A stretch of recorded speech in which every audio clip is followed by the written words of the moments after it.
You are currently sitting in the back of a damp garage trying to remember if you used the high, quality nylon thread or the cheap mint-flavored dental floss to sew up a guy named Tony. This is absolutely not what they promised you when you were looking at the colorful brochures for medical school.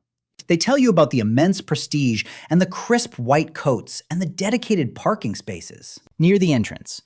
They never mention that your primary surgical assistant will be a 20-year-old named Kyle who smells like cheap vape juice and blue raspberry energy drinks. Being an underground doctor is mostly just standard retail customer service, but with a much higher chance of getting permanent fluid stains on your favorite sneakers. The hardest part of the job is not actually the human anatomy. Human anatomy is surprisingly consistent and predictable. The hardest part is setting professional boundaries with people who carry unlicensed firearms in their waistbands. When a client texts you at 3 o'clock in the morning asking if a jagged gunshot wound looks normal, you cannot just ignore it like a regular professional. You have to reply within 5 minutes or they will show up at your apartment door with a baseball bat and a leaky bag of frozen peas. Your clinic is located wherever there happens to be a flat surface and a working 60-watt light bulb. Sometimes it is a granite kitchen island in a foreclosed condo. Sometimes it is the green felt pool table of an abandoned sports bar that closed during the late 90s. You quickly learn that the human body is just a very poorly designed biological used car. It leaks fluids constantly without warning. The electrical wiring makes absolutely no sense to anyone. And the previous owner definitely did not take care of the engine or change the oil. Every time you open someone up, you are just praying. You do not find a completely ruined transmission.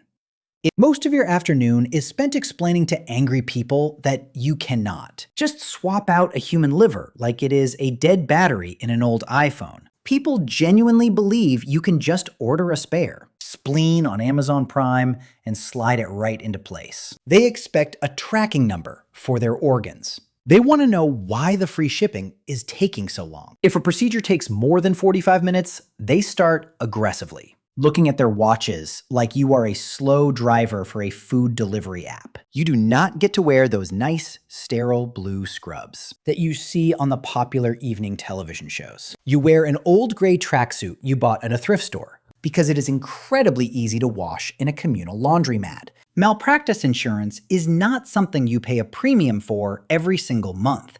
Malpractice insurance is just a very fast sedan with a completely full tank of premium gas. If something goes wrong during an operation, you do not face a board of medical professionals. You face a guy named Big Mike who does not understand the fundamental concept of a biological rejection rate. To Big Mike, a kidney is just a kidney. And if it stops working, it must be a software glitch on your end. You have to explain that modern medicine is a complex science of statistical probabilities. But Big Mike does not care about statistical probabilities or medical journals. He cares about immediate results and his cousin's chronic lower back pain. He looks at you like a mechanic who tried to overcharge him for a basic air filter replacement. You have to nod politely and pretend that his medical advice makes perfect sense. You realize that your life expectancy is directly tied to your customer satisfaction ratings. If you get a bad reputation in this neighborhood, you cannot just file for corporate bankruptcy. You just disappear into the background of the city and hope nobody remembers your face. It is a high-stress environment with absolutely zero corporate benefits. There is no human resources department to complain to when a patient threatens to throw you out of a moving vehicle. You are completely on your own in the dark. You have to deal with the absolute worst Yelp reviewers of the criminal underworld who complained that the hostage chairs were not comfortable enough. They expect high-class amenities while you are pulling a rusty nail out of their shoulder blade with a pair of pliers you found in a toolbox. If you try to charge them an extra $20 for the good antibiotics, they look at you like you are a corporate lawyer trying to foreclose on their childhood home. You learn to stop asking questions about why there are 3 different credit cards in the wallet they left on the counter. You just take the cash and pretend you are an ordinary retail worker who hates their shift manager. The environment is stressful, but it beats sitting in a cubicle filling out spreadsheet reports for a boss who does not know your name. But finding the clients is actually the easiest part of this entire freelance operation. The real ongoing nightmare is managing the supply chain, logistics, without getting flagged by federal agencies. This has been a massive problem for the medical industry for hundreds of years. Back in the year 1828, two enterprising gentlemen named William Burke and William Hare realized that the local medical industry had a severe inventory shortage. The local university in the city of Edinburgh desperately needed fresh human bodies for the anatomy, students to practice on. The local government only allowed the schools to use the corpses of executed criminals. But the local criminals were simply not working fast enough or dying frequent enough to meet the educational demand. So Burke and Hare decided to cut out the legal middleman and streamline the entire procurement process. They did not go out into the local graveyards with rusty shovels like the amateur body snatchers of the era. Shoveling heavy, wet dirt in the middle of the night is hard physical labor, and it completely ruins your nice clothes. Instead, they just invited their lonely local neighbors over for a few friendly drinks at a local boarding house. Once the neighbors were sufficiently relaxed and intoxicated, Burke and Hare would gently smother them to death in their beds. They were incredibly careful not to leave any visible marks on the body because a damaged corpse loses its retail value immediately. Then they would pack the fresh body into a large wooden tea chest and wheel it down the street to a famous professor named Dr. Robert Knox. Dr. Knox did not ask any awkward questions about why the local elderly population was suddenly dropping so fast. He just handed over 7 pounds of cold cash per body and told them to keep up the good work. This profitable arrangement went on until they had successfully murdered 16 people in less than a single calendar year. It was basically a modern tech startup business model, but with a much higher body count and zero venture capital funding. They had solved the medical supply chain crisis through aggressive local crowdsourcing. Eventually, they got caught because they left a fresh corpse under a bed while hosting a crowded party, which is a terrible way to manage your physical inventory. Burke was executed for his crimes, and his own body was publicly dissected by the very university he supplied. The lead professor even used Burke's tanned skin to bind a small pocket notebook for his daily lecture notes. That is a level of corporate petty that modern corporate executives can only dream of achieving. Today, the medical supply chain is slightly different, but the logistics are just as stressful for an independent contractor. You cannot just order a fresh femur or a clean liver from a local medical vendor without 20 different people asking for your license number. You have to know specific people who work at the municipal crematorium after midnight. You have to make shady deals with guys who look like they have never seen a single ray of natural sunlight in their entire lives. Every single piece of equipment in your black market inventory has a very strange and undisclosed history. Your favorite surgical scalpel was probably stolen from a low-cost animal hospital in the suburbs. Your primary anesthesia is just a liquid chemical compound you bought from a guy named Sparky on and off. Encrypted messaging application. You always have to test the chemical shipments on yourself first, just to make sure it does not immediately cause permanent brain death. If your entire left arm goes completely numb for an hour, you know it is the perfect dosage for a standard adult client. You write the dosage down on a sticky note and stick it to your kitchen cabinet. You hope you do not lose the sticky note before the next client arrives. If you miscalculate the weight of the patient, they might wake up in the middle of a bone graft and start asking you about your life choices. That is an awkward conversation that no amount of medical training can prepare you for. You have to quickly distract them with a story about sports or the current price of gasoline. You pray the chemical takes effect again before they notice the hardware store tools on the table. You find yourself negotiating with grave robbers who try to upcharge you because the body was buried in a premium mahogany casket. They want to charge you a luxury tax for high-quality organic materials, like they are running a boutique grocery store. You have to remind them that you are running a budget operation and you do not care about the thread count of the shroud. If the supply chain breaks down for even a single week, your entire business model collapses into pure chaos. You cannot just call an emergency meeting with the board of directors to discuss shipping delays from the local cemetery. You just have to sit in your garage and hope the local gang war increases the supply before your next rent payment is due. Once you have secured the supplies, you have to worry about creating a perfectly sterile environment. This is incredibly difficult when your operating theater is a Dave & Buster's bathroom during a busy Saturday night rush. You spend a small fortune on generic brand bleach and heavy-duty plastic tarps from the local hardware store. You constantly look like you are preparing for a massive corporate team-building exercise or a very messy crime scene cleanup. But keeping things perfectly clean is a relatively new concept in the broader medical world anyway. For most of human history, the most famous surgeons did not even bother to wash their hands before cutting a human being wide open. In the early 19th century, surgeons were actually very proud of how dirty and bloody they were. They would wear the exact same black wool coat for every single operation for their entire professional career. The coat would be completely covered in layers of old, dried blood and human tissue from dozens of previous patients. The stiffer and more disgusting the coat was, the more experienced and reliable the surgeon was considered to be by his peers. It was basically the medical equivalent of a modern hipster chef refusing to wash his favorite seasoned cast iron skillet. If a surgeon stopped to wash his hands before a procedure, it was seen as a clear sign of weakness or a complete lack of professional confidence.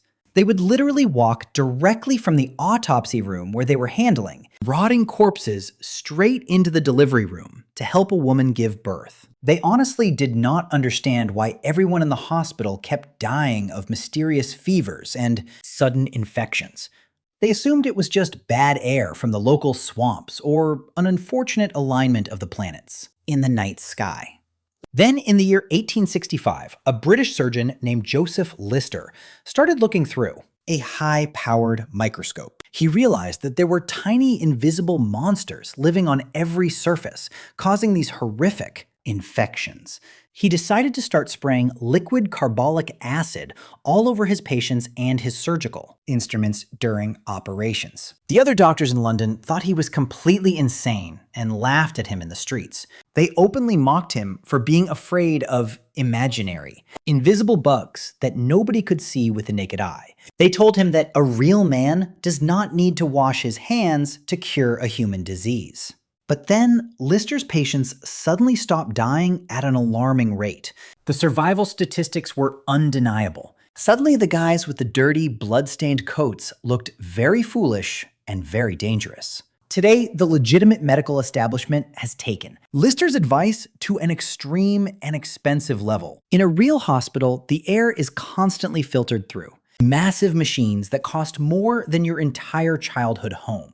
In your underground practice, the air filtration system is just a cheap box fan from Walmart and a short prayer. You have to constantly hope that a rogue housefly does not land inside the patient's chest cavity while you are distracted looking for your car keys. You have to use a massive amount of generic antibacterial ointment and hope the client's natural immune system does all the heavy lifting. If a patient gets a severe infection after a garage procedure, they do not sue you for medical negligence. They just leave a terrible review on the sketchy dark web forum where they originally found your encrypted contact information. A single one-star review can completely ruin your independent business model. People will start posting online that your kitchen table is not properly leveled for a major surgery. They will claim that your neighbor's dog barked too much during their delicate spinal tap procedure. The modern gig economy has truly ruined the criminal underworld for everyone involved.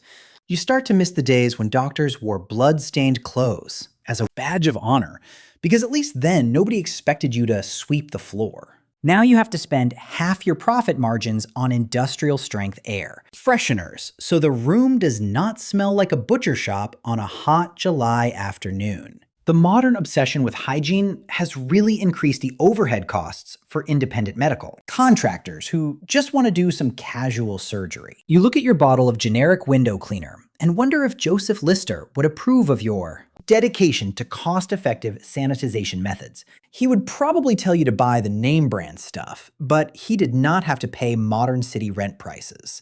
You just spray the table one more time and hope the chemical fumes do not cause the patient to hallucinate during the operation. But even if your kitchen table is perfectly wiped down with generic window cleaner you still have to deal with the speed runs. In the illegal medical market, time is always your greatest enemy. The longer a patient is cut open on your table, the more likely it is that the local police or your landlord will show up to ask about the noise. You have to move your hands with the frantic speed of an assembly line worker at a fast food restaurant during the lunch rush. Historical surgeons would have absolutely loved this high-pressure environment. Before the invention of modern, reliable anesthesia, speed was the only medical metric that actually mattered to anyone. If you were a slow surgeon, the patient would literally die of pure physical pain and emotional shock right there on the wooden table. The absolute undisputed king of the 19th century medical speed run was a man named Dr. Robert Liston. Liston operated in the city of London during the 1840s. He was a massive man with incredible upper body strength who could amputate a full human leg in under 3 minutes flat. He was so fast that he used to loudly ask the spectators in the operating theater to time his performance with their silver pocket watches. He would shout for everyone to time his speed like he was a professional athlete competing at the Olympic Games. But when you move your hands with that level of incredible velocity, things can go terribly wrong very quickly.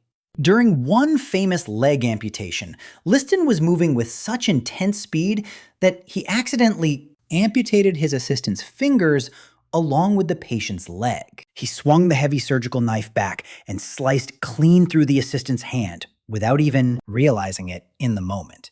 Then he swung the knife again on the backstroke and cut through the coattails of a wealthy, elderly spectator who was leaning in too close to get a good look at the blood. The elderly spectator was so completely terrified that he suffered a massive heart attack and died on the floor immediately. A few days later, both the patient and the surgical assistant died of horrific gangrene from the wealth. Dirty knife wounds. That means Dr. Robert Liston performed the only surgery in recorded human history with a staggering 300% mortality rate.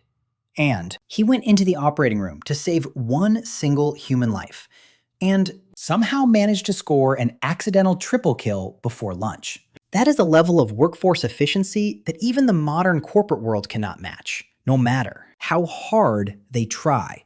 If you have a bad day at your regular office job, you might accidentally delete an important spreadsheet or reply all to an email. When an underground surgeon has a bad day, they accidentally eliminate a small crowd of innocent people in a single room. You have to keep your composure when things start going sideways during an operation. If the power goes out in the middle of a delicate procedure, you cannot just stop and call the local electric company to complain. You have to hold your smartphone in your teeth to use the flashlight while trying to remember where the liver is supposed to go. You start to realize why real hospitals charge so much money for a single small box of tissues. They are paying for the peace of mind that comes with not having your lead doctor use his mouth as a temporary phone holder. You start to wonder if Dr. Robert Liston ever looked back on that legendary triple kill surgery and felt a small amount of professional pride. It takes a truly special kind of talent to eliminate a patient, an assistant,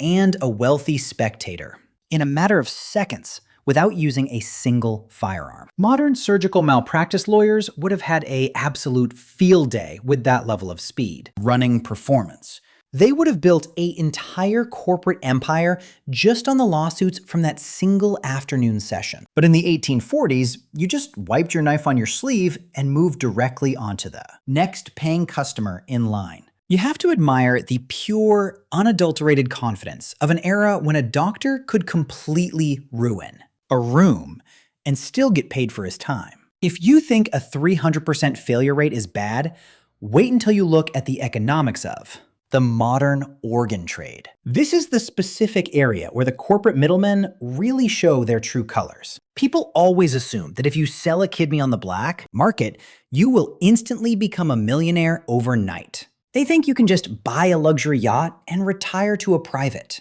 island because you gave up a spare piece of internal anatomy. But the reality of the situation is much more depressing and predictable. The global illicit organ market is run exactly like a predatory ticket selling agency for a popular concert. The wealthy buyer at the very top of the chain might pay up to $200,000 for a fresh kidney. They are paying for the premium VIP experience with a clean hospital bed and a quiet recovery room with a nice view. But the poor donor at the bottom of the chain who actually gave up the vital organ usually only receives about $3,000 total. The other $197,000 simply disappears into the pockets of the brokers and the criminal middlemen. The brokers take a massive convenience fee for your own internal anatomy. They charge a processing fee for your left kidney that costs more than a brand new luxury sports car. The actual donor gets a cheap paper check and a lifetime of chronic abdominal pain, while the broker buys a second home in Florida.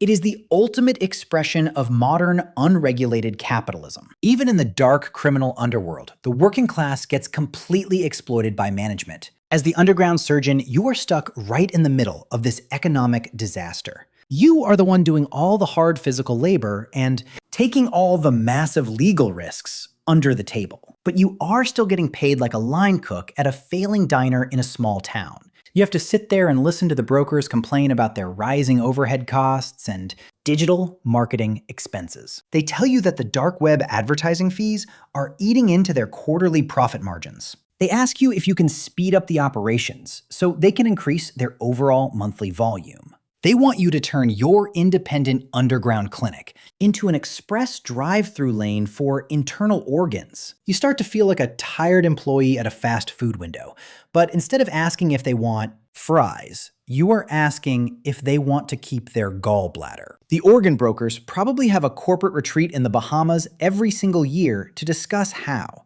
to optimize the kidney extraction funnel.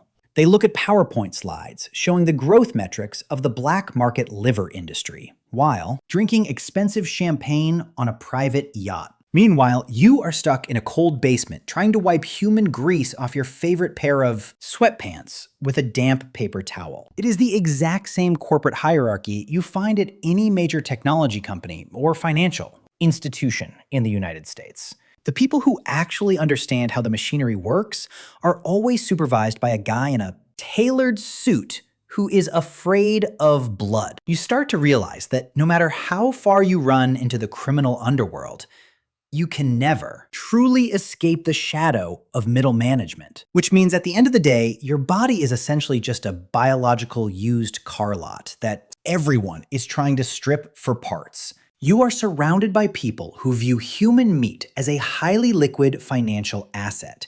But the most surprising part of this job is not the hardened criminals or the corrupt international brokers. The most surprising part is the regular people who show up at your door looking for help. You expect your clients to be bank robbers and international fugitives who cannot go to a real hospital without getting arrested by federal agencies. But half of the people waiting in your cold garage are just regular working-class Americans who do not have health insurance. They are elementary school teachers and construction workers and assistant restaurant managers. They have a standard medical issue like a broken wrist or a painful hernia, but they looked at the projected cost of a real emergency room visit and realized it would instantly bankrupt their entire family for generations. They realized that a single night in a legitimate hospital costs more than a 4-year college tuition at a major university. So they decided to take their chances with a guy named Slick, who operates out of a basement next to a rusty water heater. They look at your rusty tools and your dog hair-covered linoleum floor, and they think to themselves that this is still a better financial decision than paying a modern hospital deductible. That is the real tragic twist of the underground medical industry. You are not just running a criminal enterprise. You are running a highly competitive alternative to the modern healthcare system.